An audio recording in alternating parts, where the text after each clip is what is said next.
Yes, ഈ ഒരു വീഡിയോയിൽ നമ്മൾ മാർക്കസ് മെർഗലോ പറഞ്ഞ കുറച്ച് പ്രധാനപ്പെട്ട കാര്യങ്ങളാണ് നോക്കാൻ പോകുന്നത്. സോ അതിലേക്ക് പോകുന്നതിന് മുമ്പ് നിങ്ങൾ ആദ്യമായിട്ടാണ് ഈ ചാനൽ തീർച്ചയായിട്ടും ലൈക്ക് ചെയ്യുക.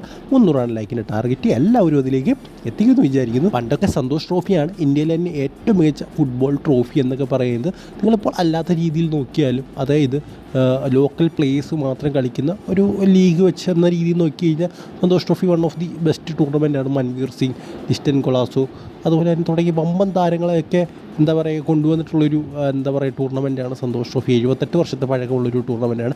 എന്തായാലും നമുക്കറിയാം ഇന്നലെ വെസ്റ്റ് ബംഗാൾ വിജയിച്ചു. എന്തായാലും ഈ ഒരു വിജയത്തിന് ശേഷം അവർക്ക് വലിയ രീതിയിലുള്ള സ്വീകരണമാണ് വെസ്റ്റ് ബംഗാളിൽ ലഭിച്ചുകൊണ്ടിരിക്കുന്നത്. എന്തായാലും അതിൻ്റെയൊക്കെ ചില ഇമേജസൊക്കെ പുറത്തു വരുന്നുണ്ട്. അതായത് എയർപോർട്ടിൽ ആളുകൾ കൂടി നിൽക്കുവാണ് അവരെ സ്വീകരിക്കാൻ. എന്തുകൊണ്ടാണ് ബംഗാളിനെ മെക്ക ഓഫ് ഇന്ത്യൻ ഫുട്ബോൾ എന്ന് വിളിക്കുന്നത് എന്നതിൻ്റെ കറക്റ്റ് ഒരു എക്സാമ്പിളാണിത്. എന്തായാലും ഇനി നമുക്ക് അടുത്ത അപ്ഡേറ്റിലേക്ക് നോക്കാം. അടുത്ത അപ്ഡേറ്റ് എന്ന് പറയുന്നത് അലാദീൻ അജാരിയുമായിട്ട് ബന്ധപ്പെട്ടുള്ളൊരു അപ്ഡേറ്റാണ്. നമുക്ക് എല്ലാവർക്കും അറിയുന്നൊരു കാര്യമാണ്.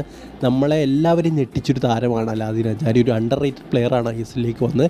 സോ എന്തായാലും അദ്ദേഹം ഈ 18 ഗോൾ കോൺട്രിബ്യൂഷൻ നടത്തി കഴിഞ്ഞു. എന്തായാലും ഈ ഒരു ഗോൾ കോൺട്രിബ്യൂഷനൊക്കെ ആയതോടുകൂടി എല്ലാവരും ചോദിക്കുന്ന ഒരു കാര്യമാണ്, മോഹൻ ബഗാൻ സൂപ്പർ ജയൻസ് അലാദീൻ അജാരിയെ സ്വന്തമാക്കുമോ എന്ന്.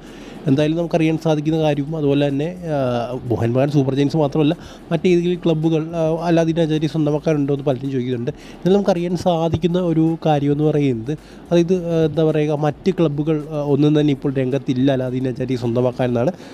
അദ്ദേഹത്തെ സ്വന്തമാക്കണമെന്നുണ്ട്, ബട്ട് സ്റ്റിൽ നോർത്ത് ഈസ്റ്റ് അദ്ദേഹത്തിനെ ലോക്ക് ചെയ്ത് വെച്ചിരിക്കുകയാണെന്നാണ് അറിയാൻ സാധിക്കുന്നത്.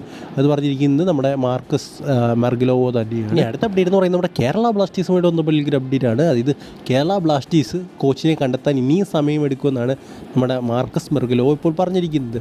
അടുത്ത മാച്ചിലും നമ്മുടെ തോമസ് ജോർജും അതുപോലെ തന്നെ ടി.ജി. പുരുഷോത്തമനും തന്നെയായിരിക്കും ബ്ലാസ്റ്റേഴ്സിനെ നയിക്കാൻ പോകുന്നത്. കുറച്ചുകൂടെ സമയമെടുത്ത് ഒരു നല്ല കോച്ചിനെ, ഒരു ബെസ്റ്റ് കോച്ചിനെ തിരഞ്ഞുകൊണ്ടിരിക്കുകയാണെന്നാണ് പറഞ്ഞു നിൽക്കുന്നത്. എന്തായാലും നരേന്ദ്ര ഗാലോട്ട് പോലുള്ള സംഭവങ്ങളായിരിക്കും. അതായത് നരേന്ദ്ര ഗാലോട്ട് ഇപ്പോൾ വരുന്നെന്ന് പറഞ്ഞപ്പോൾ ബ്ലാസ്റ്റേഴ്സ് ആരാധകർ മഞ്ഞപ്പടയെല്ലാം പറയുന്നത് എന്തോ വലിയ കൊമ്പത്തെ സൈനികമെന്നാണ്. സത്യം പറഞ്ഞാൽ പുള്ളി അവിടെ ബെഞ്ചിരിക്കുകയാണ്, വലിയ ഇതൊന്നുമില്ല. ആ ഒരു സമയത്ത് അദ്ദേഹത്തിൻ്റെ ആ ഒരു കരിയറിൻ്റെ തുടക്കം അണ്ടർ-17 കഴിഞ്ഞിങ്ങനെ നിൽക്കുന്ന സമയത്തൊക്കെ അദ്ദേഹം one of the best young player ആയിരുന്നു. പക്ഷേ ഇപ്പോൾ അദ്ദേഹം വലിയ പ്ലെയറൊന്നുമല്ല, അത്ര മികച്ച താരമൊന്നുമല്ല. എന്തിനാണ് അദ്ദേഹത്തെ കൊണ്ടുവരുന്നതെന്ന് ചോദിച്ചു കഴിഞ്ഞാൽ എനിക്കറിയില്ല. വേണ്ടാന്ന് ഞാൻ പറയുള്ളൂ. നരേന്ദ്ര ഗാലോട്ടിനെ സൈൻ ചെയ്യാൻ നോക്കിക്കഴിഞ്ഞ് കഴിഞ്ഞാൽ